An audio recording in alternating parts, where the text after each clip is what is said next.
आज हम लोग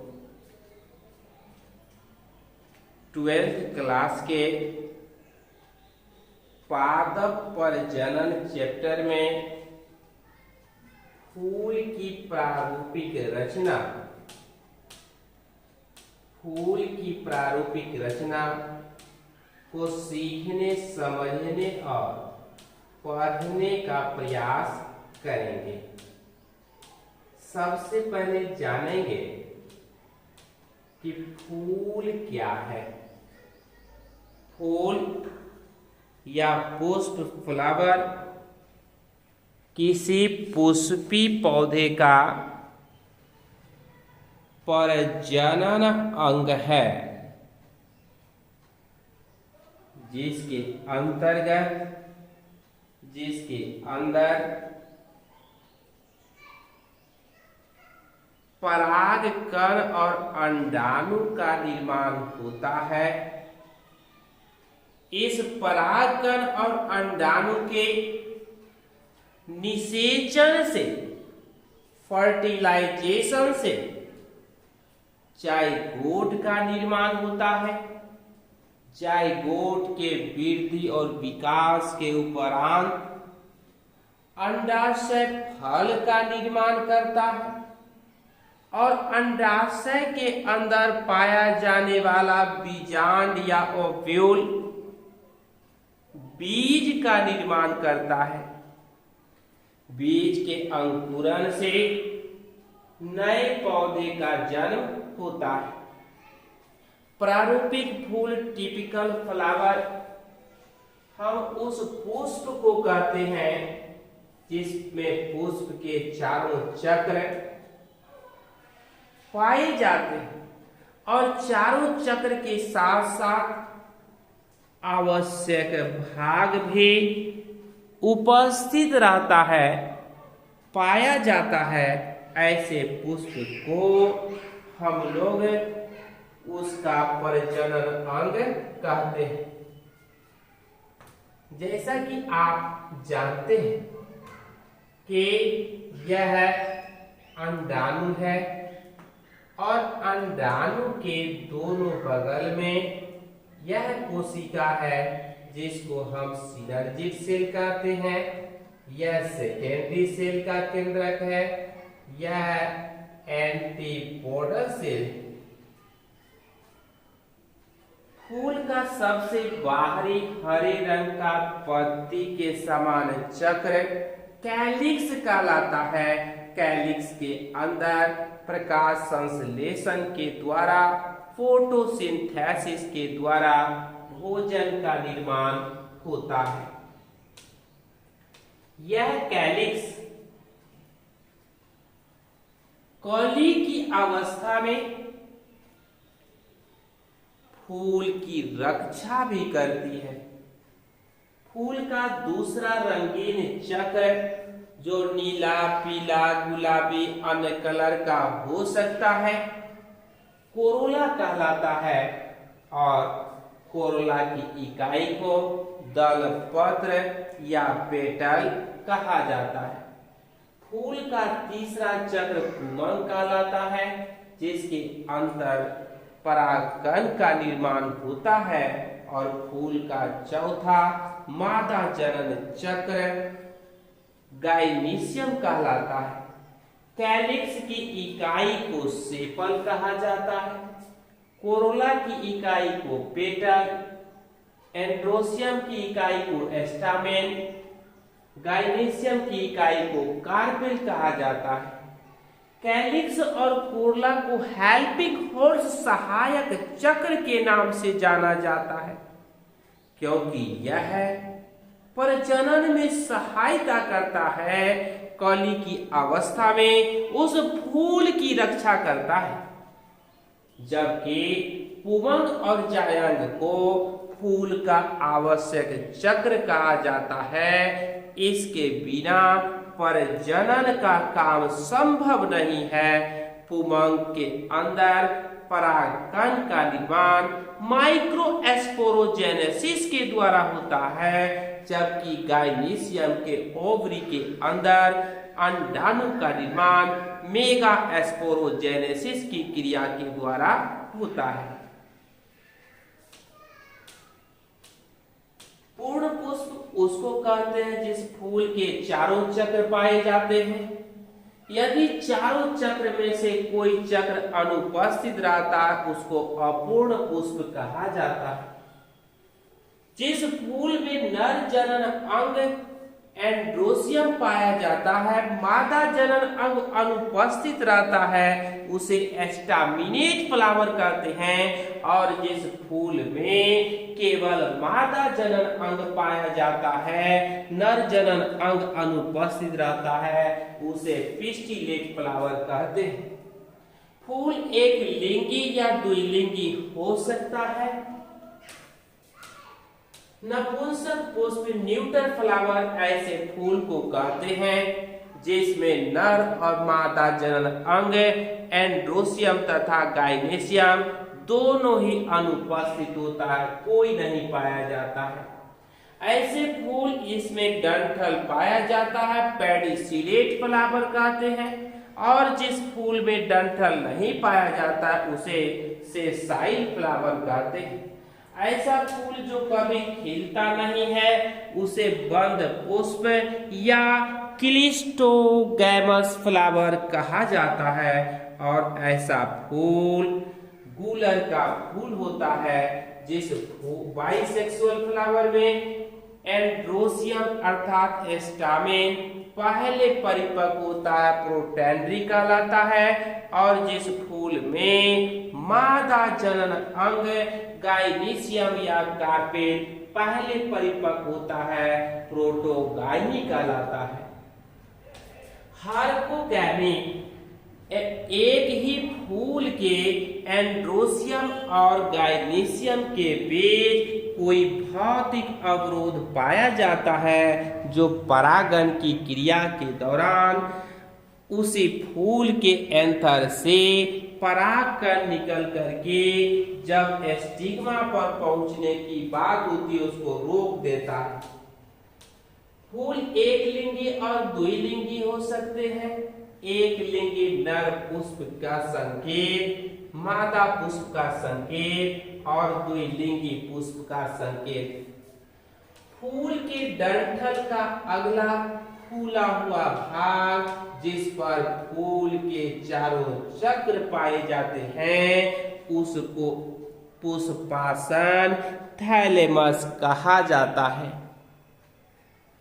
पुष्पासन के आधार पर फूल 3 प्रकार का होता है, एपिगाइनस, पेरिगाइनस, हाइपोगाइनस। एपिगाइनस में जो ओवरी अंडाशय है सुपीरियर है अर्थात अंडाशय सबसे ऊपर है और उस अंडाशय के नीचे कैलिक्स, कोरोला और एंड्रोसियम है। इसकी रचना इस प्रकार।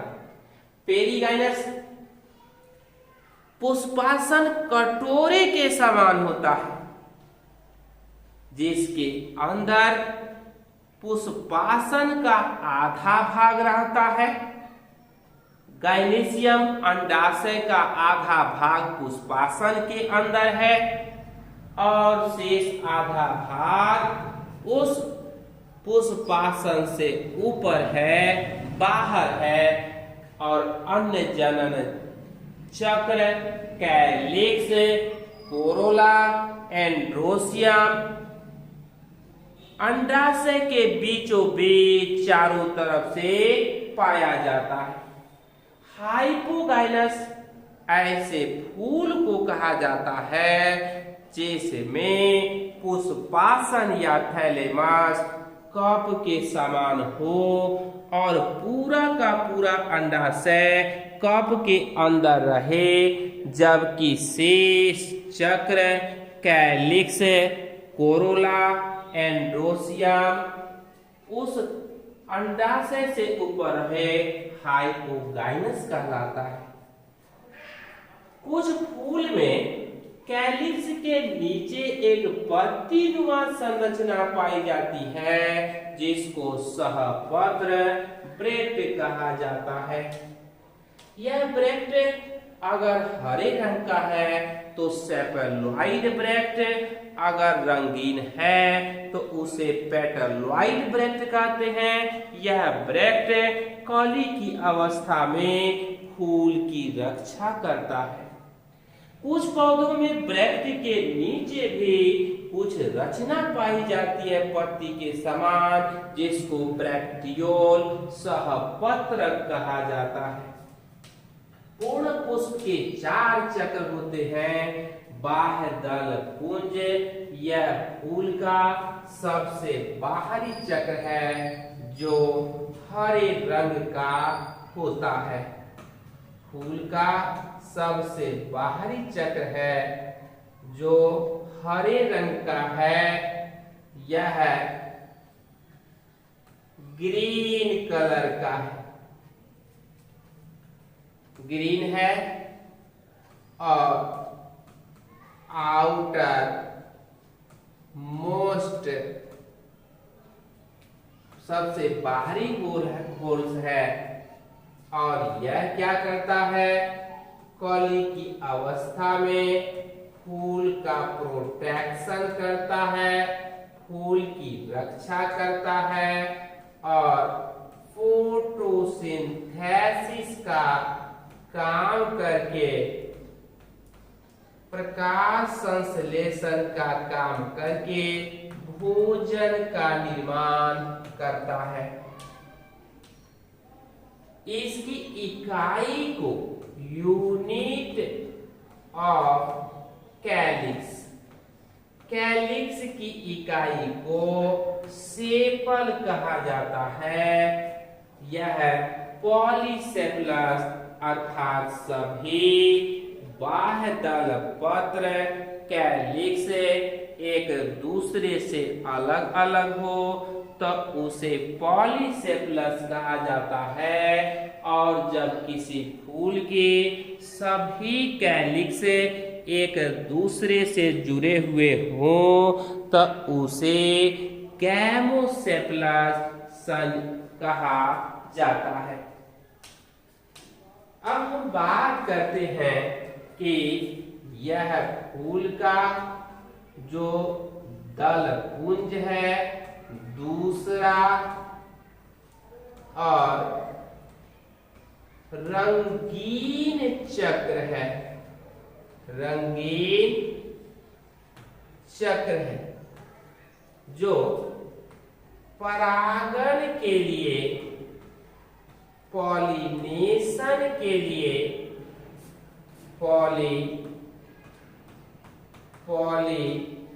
पॉलिनेशन के लिए कीटों को आकर्षित करता है, कीटों को आकर्षित करता है, आकर्षित करता है। और यह फूल की रक्षा करता है कब? जब फूल कली की अवस्था में है। इसकी इकाई को पेटल कहते हैं, यूनिट ऑफ कोरोला, कोरोला की इकाई को पेटल कहा जाता है। जब कभी किसी फूल के सभी कोरोला एक दूसरे से अलग अलग हो तो उसे पॉलीपेटलस, और सभी एक साथ होंगे तो उसे पॉलीसेपलस कहा जाता है। जब किसी फूल के कैलिक्स और कोरोला में अंतर करना संभव नहीं हो तो उसे पेरियंथ कहते हैं। जब पेरियंथ हरे रंग का है तो सेपेलोइड पेरियंथ, और जब रंगीन है तो उसे पेटलोइड पेरियंथ कहा जाता है। फूल का तीसरा नर जनन चक्र आवश्यक जनन चक्र, जिसमें परागकण का निर्माण होता है, उसको हम लोग एंड्रोसियम कहते हैं। एंड्रोसियम की इकाई को स्टामेन कहा जाता है। यह जो फूल का तीसरा नर जनन चक्र है, एंड्रोसियम है। यह स्टामेन की रचना है। स्टामेन के 3 भाग हैं, एंथर, कनेक्टिव और फिलामेंट। एंथर बाइलोब्ड और 4 चैम्बर 4 कक्ष वाली रचना है, जिसके अंदर माइक्रोस्पोरोजेनेसिस के द्वारा परागकण का निर्माण होता है। यह फूल का सबसे महत्वपूर्ण रचना है, जिसके अंदर परागकण का निर्माण होता है। फूल का चौथा सबसे आवश्यक चक्र को हम लोग कहते हैं जायांग।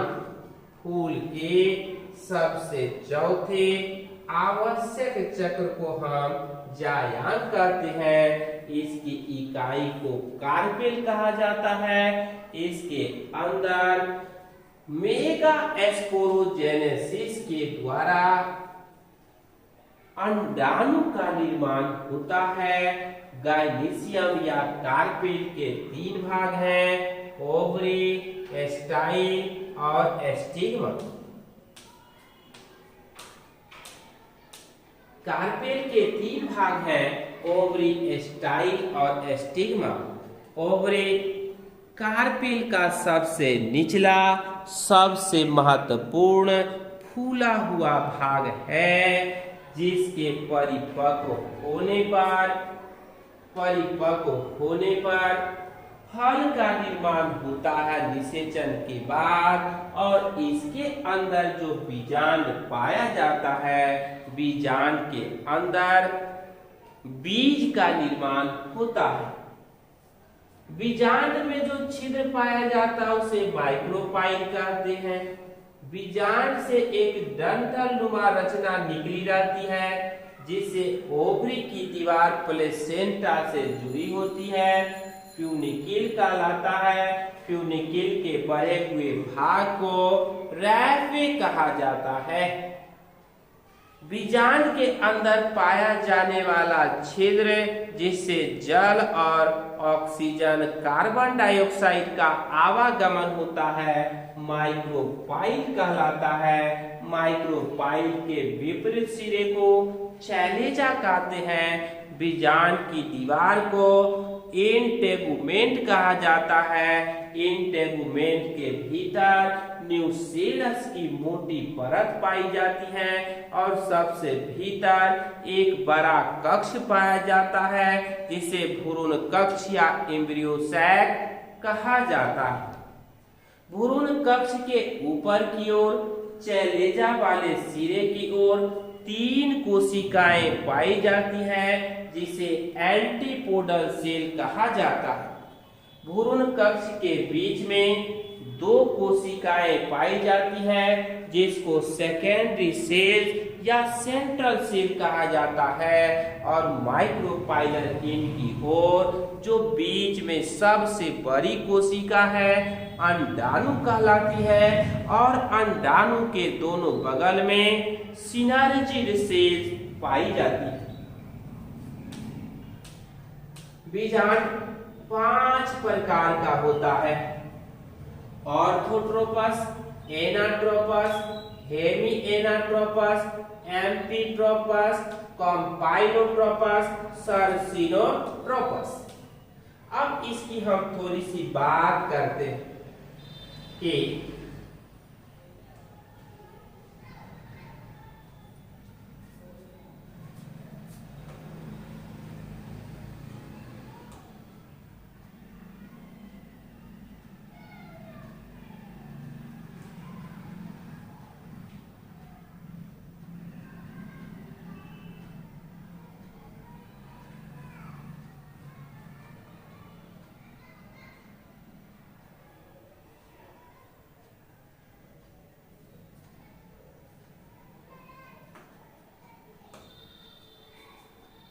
यहां पर यह फ्यूनिकिल है और यहां पर माइक्रोपाइल है और यह सिरा चले जाता है। तो ऐसा बीजांड जिसमें फ्यूनिकिल, माइक्रोपाइल और चैलेजा बिल्कुल सीध में हो, ऐसे ओव्यूल को ऑर्थोट्रोपस ओव्यूल कहा जाता है।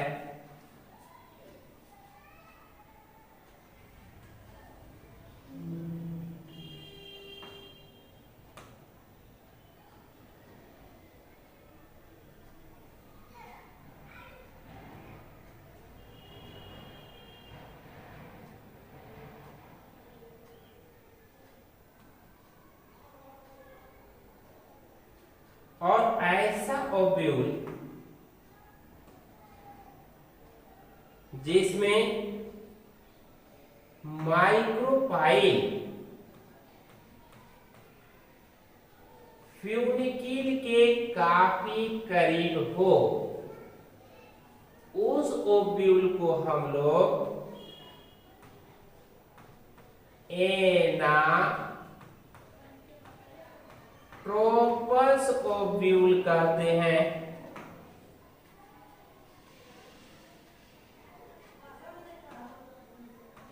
और ऐसा ओव्यूल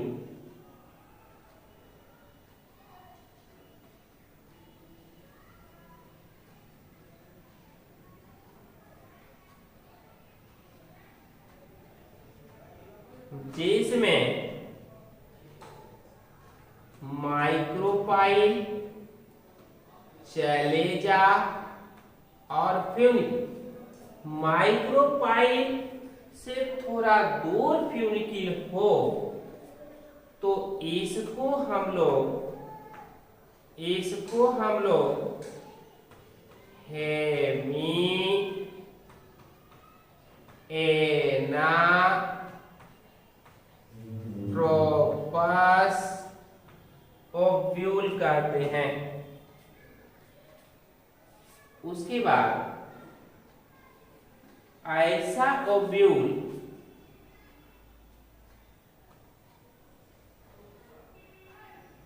जिसमें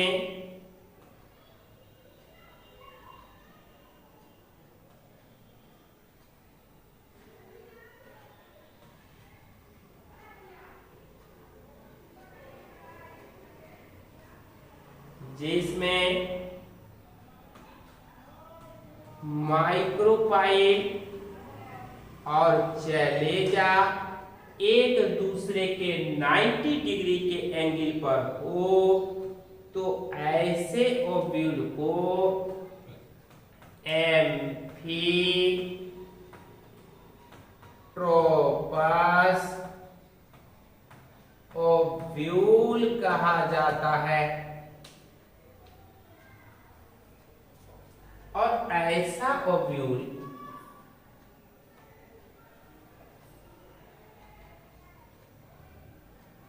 जो घोड़े के नाल के समान हो,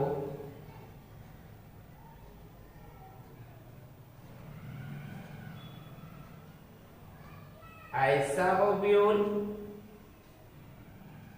जो घोड़े के नाल के समान हो उसको हम लोग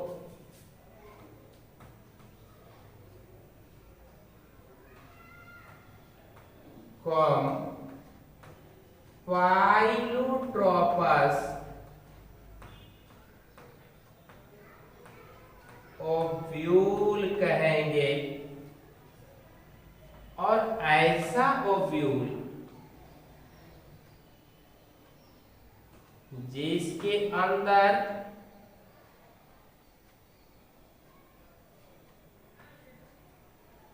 फ्यूनिकिल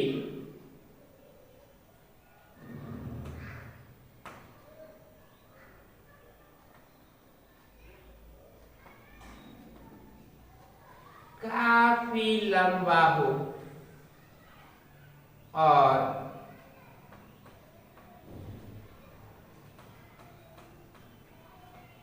ओव्यूल को लिपटे हो उसको हम लोग सर्सिनोट्रोपस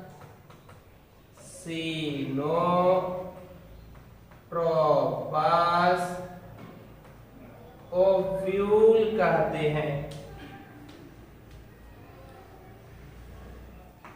जब हम बात करते हैं इसके फंक्शन पर,